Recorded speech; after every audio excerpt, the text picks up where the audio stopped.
Hello friends, welcome to my YouTube channel. आज हम बात करने जा रहे हैं सर्वाइकल स्पॉन्डाइलोसिस और सर्वाइकल रेडिकुलोपैथी के बारे में।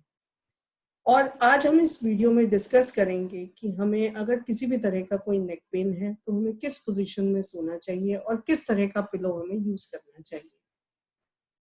सर्वाइकल स्पॉन्डाइलोसिस क्या है? सर्वाइकल स्पॉन्डाइलोसिस को सर्वाइकल ऑस्टियोआर्थराइटिस या नेक आर्थराइटिस भी कहा जाता है। ये एक age related wear and tear है कार्टिलेज और बोन्स का, जिसके कारण जो स्पाइनल डिस्क है वो अफेक्ट होती है।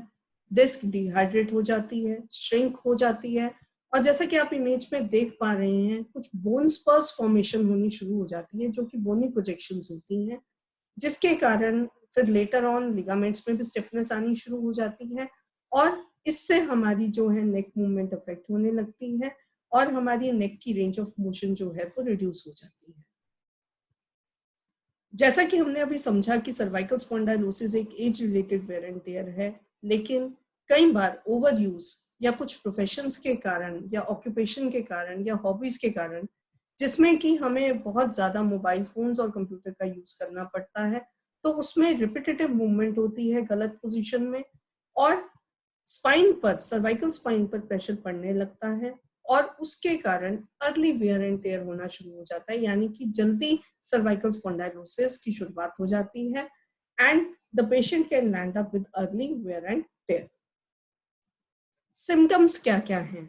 नेक पेन एंड स्टिफनेस सबसे इंपॉर्टेंट सिम्टम है कि गर्दन में दर्द होगा, अकड़ाहट महसूस होगी, पेशेंट को हेडेक भी फील हो सकता है जो कि नेक से स्टार्ट होता है। लोअर पोर्शन ऑफ हेड में पेन होता है नेक पेन के साथ साथ, और जब हम हेड या नेक को पेशेंट मूव करने की कोशिश करता है तो उसमें उसको डिफिकल्टी होती है। ये भी एक one of the major symptom है सर्वाइकल स्पॉन्डाइलोसिस का। कई बार जब पेशेंट नेक को मूव करता है, टर्न करता है, हेड को टर्न करता है, तो एक ग्राइंडिंग और पॉपिंग नॉइज सुनाई देती है। और कई बार सर्वाइकल स्पॉन्डाइलोसिस में मसल स्पाज्म भी एसोसिएटेड होता है। अगर पेशेंट को पेन आर्म में या फोर आर्म में या हैंड में फील हो रहा है, तो इसका मतलब कहीं ना कहीं सर्वाइकल स्पॉन्डाइलोसिस के साथ सर्वाइकल रेडिकुलोपैथी भी एसोसिएटेड है, जिसका मतलब है कि सर्वाइकल स्पाइन से नर्व जो है वो कंप्रेस हो रही है।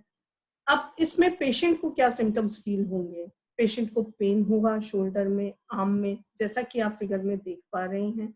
According to the level of compression जो है सिम्टम पेशेंट एक्सपीरियंस करेगा। तो हाथ में या फोर आर्म में पेशेंट को नमनेस, सूनापन, टिंगलिंग, झंझनाहट या वीकनेस फील होती है। ये अगेन डिपेंड करेगा कि लोकेशन ऑफ ये जो सिम्टम्स होंगे, टिंगलिंग, नमनेस एंड वीकनेस, वो डिपेंड करता है लेवल ऑफ कंप्रेशन पे, जैसा कि हम फिगर में देख पा रहे हैं। अब सबसे इम्पोर्टेंट फैक्टर है कि आपका स्लीपिंग पोस्चर कैसा होना चाहिए। अगर आप साइड लेके सोते हैं तो आप, जैसा कि आप इमेज में देख पा रहे हैं, उसमें नेक का जो लेवल होता है वो डिसाइड होता है आपके पिलो की हाइट से। तो आपका पिलो बहुत ज्यादा हाई भी नहीं होना चाहिए, लो भी नहीं होना चाहिए। पिलो का लेवल या मोटाई उस तरह की होनी चाहिए कि आपकी जो नेक है वो इन लाइन रहे, जैसा कि आप यहाँ इमेज में देख पा रहे हैं। जब आप साइड लेके सोते हैं तो आप हाथों की पोजीशन को जिस तरह से इमेज में दिखाया गया है उस तरह से रख सकते हैं, and that would be comfortable and will support the spine also. अगर आप सीधा सोते हैं तो आप, again the level of pillow is important.